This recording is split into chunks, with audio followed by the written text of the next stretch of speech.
Good morning, everybody, and thank you for coming. Now, I thought those first couple of sessions were absolutely fascinating, and actually that's the impetus for the Insight programme that we put together, that instinct, that passion around what journalists do.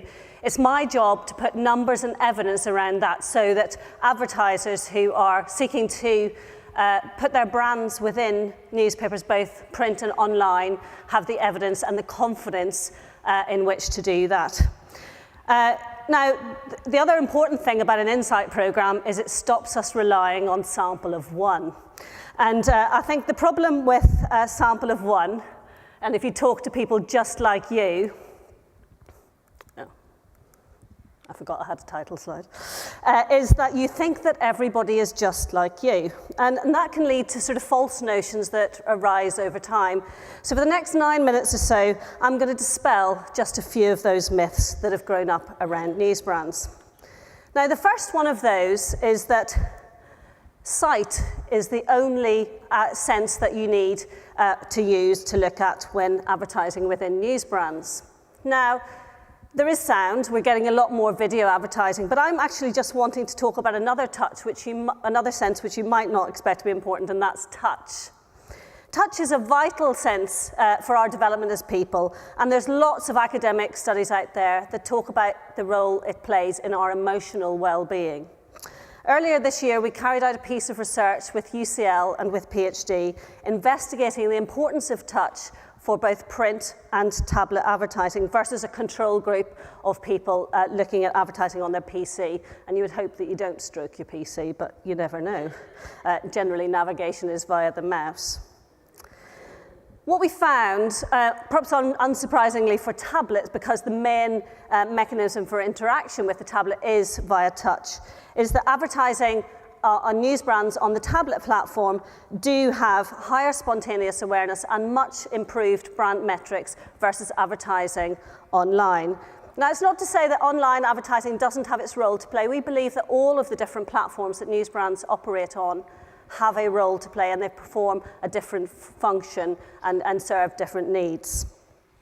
But actually, who fancies some of these chips? Even when the ads look as if you could touch them, that improves those metrics even more.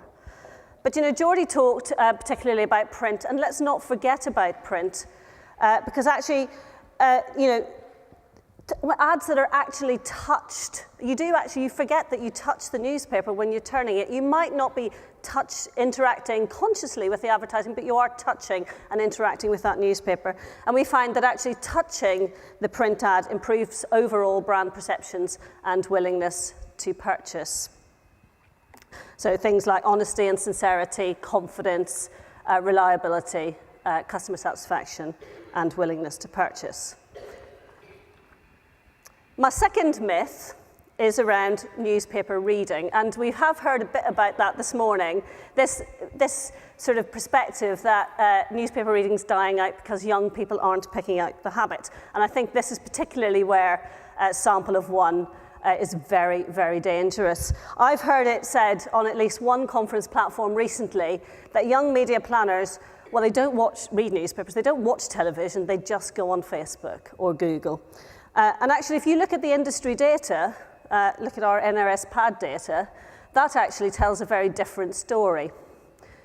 So this is the latest NRS PAD data, and printed papers reach 3.7 million 18 to 34s every day.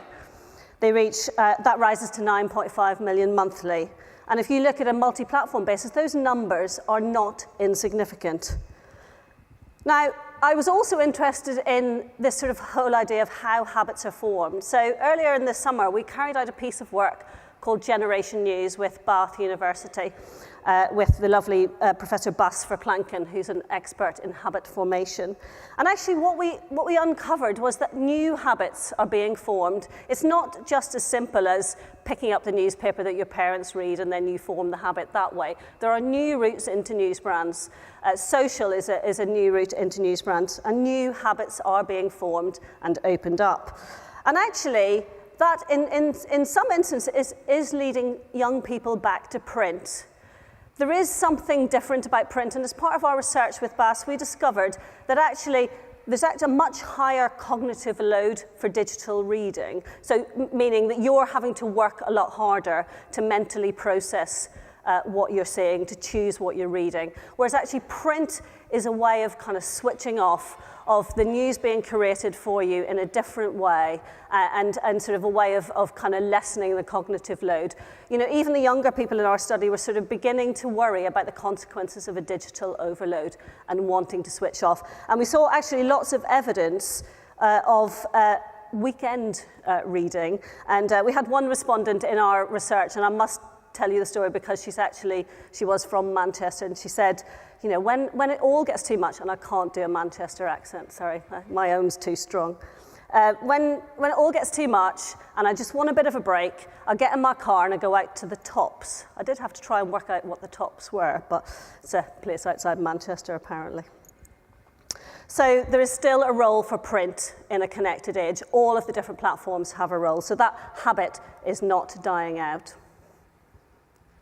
So our third myth is that news brands no longer have a role now that our culture is saturated with free news. And this came up you know, as part of the discussion earlier on. There are a myriad different ways of accessing news today. So the obvious thought is that we don't need news brands anymore. So we might as well all shut up shop and go home. Actually, don't worry, it's okay. Because in a world awash with news, it can be really difficult to understand what you need to know. The endless sea of information and opinion makes it difficult to know when to stop. There's always the fear that something's happening and I'm missing out. People are looking for a balanced point of view that covers the events and those things which they feel are important in the world. And we've heard some of that, you know, from Geordie and Steve this morning, those important issues and the influence that newspapers have.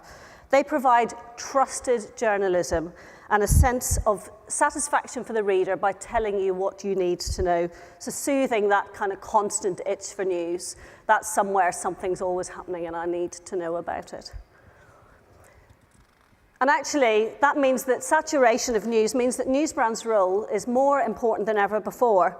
Our Generation News study looked at both younger people and older people, and both of them agreed that actually they really wanted the balanced point of view that their news brand brings.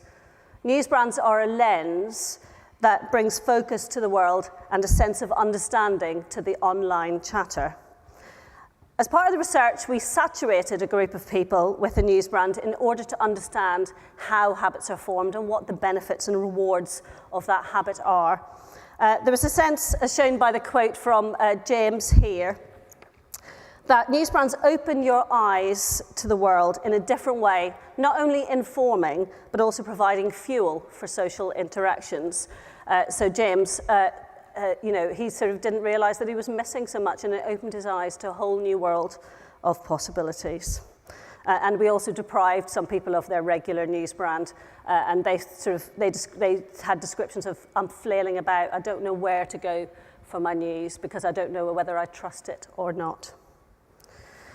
So my fourth and final myth is all around smartphone advertising. Mobile is a really important platform for news brands, and it's particularly for the younger generation. So we did a piece of research just actually a couple of months ago, and it's particularly important because we've heard a lot recently about the rise of ad blockers and the challenge that that poses to the advertising industry. So it's really important that we do look into this issue around, you know, what do we do about smartphone advertising? And it does seem that actually if people are giving the chance to exclude advertising on their smartphones, they will do so. And they'll do it in significant numbers. Now, a couple of comments around this issue stood out for me. But actually, both the people who commented are in the audience today. So at the Media Tells Future of National Newspapers, Nick Hewitt from The Guardian talked about, actually, we deliver great content on mobile, but the advertising around it can often be very mediocre. And John Kershaw from Havas wrote a piece a couple of weeks ago where he talked about ad blocking as consumer feedback. And the feedback that the advertisers are giving, the consumers are giving the marketing industry is loud and clear. Our work is not good enough. So what our piece of research revealed was that actually, if you get it right, you can really enter that conversation. So it's not about that they don't want advertising or that advertising on smartphones don't work. News brands are part of the daily networked conversation in which young people today are engaged. It's multidimensional, multimedia, it's friends, family, it's media. So it's an ever-changing, ongoing background to their lives. And actually, brands have just as much place in this conversation as family and friends. And advertising which continues that dialogue is welcome. But they're quite smart. And they believe actually there's no problem with combining promotion, news content, entertainment, and advertising, providing it's seamless and integrated.